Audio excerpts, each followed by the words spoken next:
Bonjour tout le monde, bienvenue dans ce nouveau Bookmas. Vous n'avez pas eu une Bookmas hier parce que j'ai pas eu le temps tout simplement. J'avais pas de vidéo en avance et hier j'ai eu un de mes fils à la maison et ça va se reproduire jeudi et vendredi je crois. Vivement les vacances. Et l'après-midi en plus je devais emmener ma fille chez l'orthodontiste, donc de toute façon je n'aurais pas eu beaucoup de temps. Alors... hier, quand est-ce que j'ai fini ce livre? J'ai dû le finir hier matin, je crois. Il s'agit de l'hôtel du bord de l'eau sous la neige. Je trouve que le titre est un petit peu long. De Jenny Colgan. Alors, j'ai lu ce livre que j'ai emprunté à la médiathèque qui était avec la pastille orange. Ça veut dire que normalement c'est une comédie. Je trouvais que c'était... c'était pas forcément le bon terme. Mais bon, ça c'est pas grave. Donc j'ai pris ce livre en ne sachant pas encore que c'était un tome d'une saga. C'est écrit nulle part. Même sur la dernière page, on nous parle d'un autre roman de Jenny Colgan, mais sans nous dire qu'il fait partie d'une saga. On a au début... ah si. Si, c'est bien écrit à la première page, mais je ne l'avais pas vu. En effet, j'avais vu qu'il y avait plusieurs titres et je me doutais que c'était différents tomes de saga. Mais l'hôtel du bord de l'eau sous la neige, je ne l'ai pas vu. Je crois que j'ai confondu avec le premier titre, j'ai dû lire trop vite. Et du coup, je m'en suis pas rendu compte. Mais en tout cas, donc je l'ai lu comme si c'était un one-shot. Ce qui fait que du coup, j'ai eu un petit peu de mal à rentrer dans l'histoire parce qu'il y avait des choses que je ne comprenais pas. Enfin, c'est pas que c'était pas compréhensible. Mais forcément, c'est des choses qui ont été introduites dans les tomes précédents. Ne serait-ce que les prénoms. C'est un hôtel qui se passe sur une petite île qui s'appelle l'île de Muir, qui est une île écossaise, mais très loin de l'Écosse et de l'archipel britannique. C'est presque collé en fait à la Norvège, donc vous voyez, c'est quand même très, très à l'est. Et c'est une toute petite île, très froide forcément, avec peu de végétation. Et du coup, comme c'est une île écossaise, ce sont des prénoms écossais, des prénoms nordiques qui sont pas forcément simples. Alors même si on ne fait que les lire, on ne les prononce pas, mais inconsciemment, on essaie de les prononcer, même dans notre tête. Et du coup, il y a certains prénoms difficiles. Il y avait certains prénoms où je ne savais pas si c'était un prénom masculin ou un prénom féminin. Du coup, je me posais des questions. Donc, je pense que ça, j'aurais pas eu à me les poser, ces questions, si j'avais lu les tomes précédents. Mais franchement, je me suis même pas posé la question, en fait, au début. Je suis partie dans l'histoire. Et quand on me disait que c'était une comédie, je me disais, ça va être léger, ça va être drôle et ça va passer tout seul. Sauf que, en fait, c'est un roman pocket qui fait 450 pages. Et si c'est un livre de poche, ça veut dire que c'est écrit assez serré, assez dense. Et du coup, c'était plus long que ce que je pensais. Et en plus, c'était pas si drôle que ça. Il y a beaucoup de thèmes abordés, c'est pas léger du tout. Je vais vous lire la 4e de couverture quand même, parce que ce sera peut-être plus simple pour vous. Sur la charmante île écossaise de Muir, un nouveau défi attend les Mackenzie. Fintan doit ouvrir pour Noël l'hôtel légué par son mari. Ce qui ne s'avère pas facile quand le chagrin est encore si présent. Flora tente d'épauler son frère tout en jonglant avec son propre café et son bébé. À eux de recruter la meilleure équipe pour que l'ouverture de l'établissement soit un succès. Chacun doit faire ses preuves dans l'effervescence des fêtes et sous la neige, mais c'est compter sans quelques petits secrets qui vont faire trembler l'île. Alors, donc en effet, le tome, tout va se jouer autour ou dans cet hôtel, qui est un hôtel de luxe, que le mari de Fintan a fait construire. C'était son rêve, et finalement cet homme est mort, s'appelait Colton. Et du coup, dans ses dernières volontés, il veut que Fintan le gère, qu'il gère son bébé, c'est son héritage. Et sauf que Fintan n'arrive pas à faire son deuil, et pour lui c'est très difficile parce que déjà c'est pas quelque chose qu'il aime faire. Lui, il aime faire des fromages, il travaille dans la ferme. Et du coup, il n'a pas envie, on voit qu'il y va à reculons, mais qu'il veut quand même... honorer son mari, mais c'est difficile à gérer.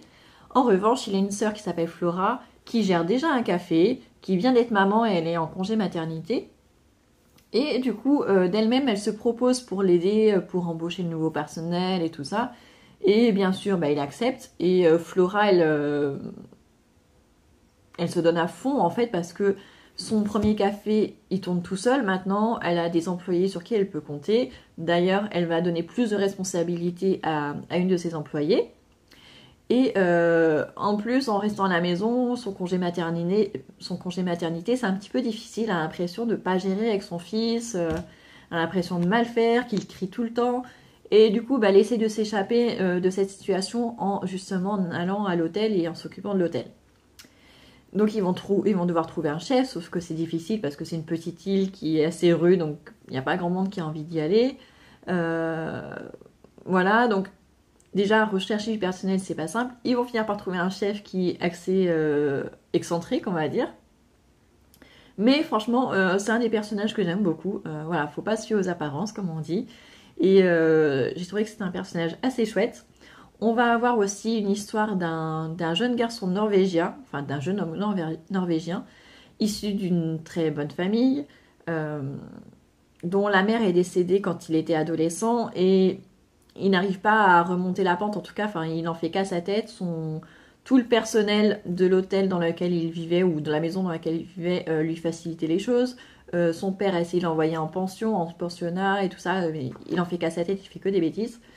Et comme il ne trouve toujours pas de travail, son père décide de le mettre carrément à la porte.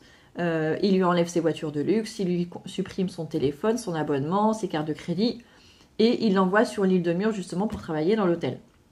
Donc, de toute façon, il ne peut pas se sauver parce qu'il n'a ni argent, ni téléphone, ni quoi que ce soit. Donc, il est coincé sur l'île et avec son chien. Il ne faut pas oublier le chien qui est un élément important. C'est un chien qu'il adore, qui est en surpoids, qui est obèse, mais voilà, il l'emmène avec lui sur l'île. Ça va créer quelques soucis, forcément. Et voilà, et donc on a ce petit monde-là, les nouveaux employés de l'hôtel, bah, justement, bah, qui vont être des nouveaux habitants sur l'île, donc ça va faire un petit peu plus de monde. Ça va apporter un petit peu de vie, mais quelques frictions aussi avec certaines personnes. Et donc pendant tout le roman, on va suivre l'évolution de ces personnages. Ça va pas durer longtemps, en fait je crois que ça dure juste sur le mois de décembre parce que ils s'entraînent pour l'ouverture le jour de Noël, je crois.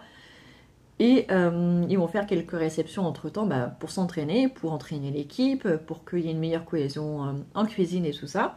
Donc forcément on va avoir la vie de Flora, on va nous parler d'elle, de sa vie privée, on va avoir aussi quelques pages sur Fintan, même si finalement il est assez... il n'est pas inexistant, mais c'est vrai qu'il n'est pas très important dans l'histoire.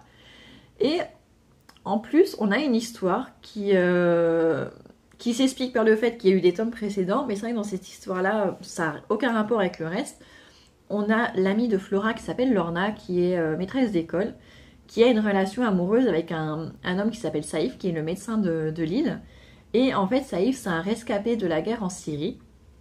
Et il a réussi à s'échapper avec ses deux petits garçons, qui vivent sur l'île également avec lui. Mais en revanche, sa femme a disparu. En fait, il ne sait pas où aller au début, en tout cas, du roman. Et après, visiblement, il s'avérait qu'elle est restée en Syrie.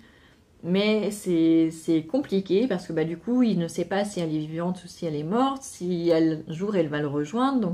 Donc du coup, il ne se lance pas dans son histoire d'amour avec Lorna et du coup, ça fait des malheureux. Donc il y a cette histoire-là qui est tout au long comme ça va avoir un fil rouge dans ce roman.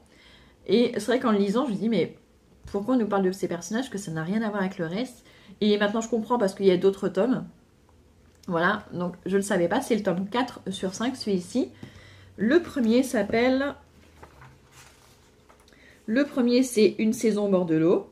Le deuxième s'appelle Une rencontre au bord de l'eau. Le troisième, c'est Noël au bord de l'eau. Et le quatrième, L'hôtel du bord de l'eau sous la neige. Et le cinquième, je sais pas parce que c'est pas écrit... il était sûrement pas encore sorti quand celui-ci est sorti en pocket. Donc je sais pas pour le tome 5. Mais voilà, je regarderai si les autres sont à la médiathèque. Mais voilà, quand j'ai pris celui-ci, il était tout seul. Donc, c'est un peu dommage parce que bon... Mais bon, c'est pas grave. Il se lit quand même très bien, même en one-shot. La lecture était quand même très agréable. Il se passe des choses... Il n'y a pas de personnage qu'on déteste. Même ceux qui nous paraîtraient antipathiques à certains moments redeviennent sympathiques à d'autres moments. On nous parle un petit peu des traditions de Noël sur cette île. Ça c'est chouette, ça les permet de découvrir un petit peu plus les autres traditions. Et en plus, dans cette île, enfin sur cette île, on nous parle de la tradition de Noël, mais après ils ont d'autres traditions aussi, d'autres fêtes qui arrivent plus tard, plutôt en janvier notamment. Je crois que pour le 1er janvier, non c'était pas pour le 1er janvier, ils ont une journée spéciale, mais je sais pas quand elle tombe, où ils vont se baigner dans la mer gelée. Après ils ont d'autres fêtes comme ça qui se déroulent au cours de l'hiver pour préparer le retour du printemps. Donc et je trouve ça assez chouette. Donc voilà, donc j'ai bien aimé. Je m'attendais à autre chose, je m'attendais à quelque chose de plus drôle, même s'il y a quelques scènes qui sont très très drôles. Mais voilà, j'aurais préféré quelque chose d'encore plus drôle. Mais c'était assez chouette, c'était la première fois que je lisais un Jenny Colgan, donc c'est une bonne découverte. J'en lirai sûrement d'autres, parce que voilà, ça a beau être un roman de Noël, on a abordé plein de thèmes. On a abordé le thème du deuil, parce que finalement il y a plusieurs personnes qui doivent faire un deuil dans ce roman. On n'a pas que Fintan, on a d'autres personnes.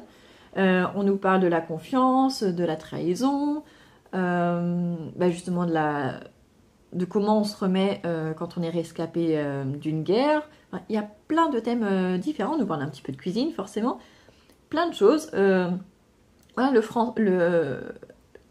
le cuisinier, enfin le chef cuisinier qui est engagé à l'hôtel, pareil. On apprend quelques petites choses sur lui, c'est intéressant. Enfin, il y a plein de choses intéressantes, donc je me suis pas du tout ennuyée. C'était une bonne lecture, voilà, que j'ai trouvé plus longue que ce que je pensais, parce que finalement, il fait quand même 450 pages assez denses. Mais franchement, c'était chouette. Voilà. Et après, je sais pas si je vous l'avais dit, j'ai envie de faire une petite coupure quand même. Et du coup, j'avais emprunté l'autre fois à la bibliothèque Le Cri de Nicolas Beuglet. Donc, je me suis dit que j'allais le lire maintenant, histoire de pouvoir le rendre après quand même, que je ne le conserve pas trop longtemps. Donc, c'est un thriller. C'est le premier tome de la première trilogie. Alors, il avait déjà écrit un livre avant celui-ci, mais je me souvenais plus l'autre jour de son nom d'emprunt pour le premier livre, et du coup je suis pas allée voir à la bibliothèque. Et celui-ci il se passe dans un hôpital psychiatrique, et franchement c'est un petit peu hard après 3 romans de Noël. Je dois dire que l'ambiance n'est pas la même. J'aurais peut-être pas dû aller directement sur un thriller comme ça. Mais voilà, je vous en reparlerai dans une prochaine vidéo quand je l'aurai terminé. Voilà, voilà. Et moi aujourd'hui j'ai plein de choses à faire. Je vais déjà essayer de vous tourner d'autres vidéos à vous mettre pour les jours qui viennent. Et je dois aller faire des courses aussi. J'ai des commandes à déposer aussi, parce que j'ai eu pas mal de commandes là pour les fondants sur ma boutique Nintendo, donc ça c'est cool. J'ai des marque-pages à faire cet après-midi. Et quoi d'autre? J'ai un rendez-vous aussi avec la CPE de mon fils. Je dois aller récupérer mon fils aussi, accessoirement. Et j'ai les histoires à enregistrer aussi pour ma chaîne enfant. J'ai remarqué que mes fils n'étaient pas les seuls à être des fans de Minilou. Et du coup, quand on a emprunté à la bibliothèque Minilou à la piscine, et Minilou est amoureux, et qu'on les a déjà lus plein de fois, je vais les enregistrer sur ma chaîne. Comme ça, ça me fera 2 histoires en plus. Et donc voilà, j'ai aussi pris des histoires de Noël à la bibliothèque l'autre fois. J'ai pris le Noël de Franklin et le Père Noël et les fourmis. Mais bizarrement, ils veulent pas le lire. Enfin, je crois que le Père Noël et les fourmis, on l'a lu l'autre soir. Mais j'ai dû les forcer un petit peu. En revanche, ils veulent pas lire le Noël de Franklin. Mais je crois que c'est justement parce qu'ils connaissent pas le dessin animé de Franklin. Moi, je le regarde... Non.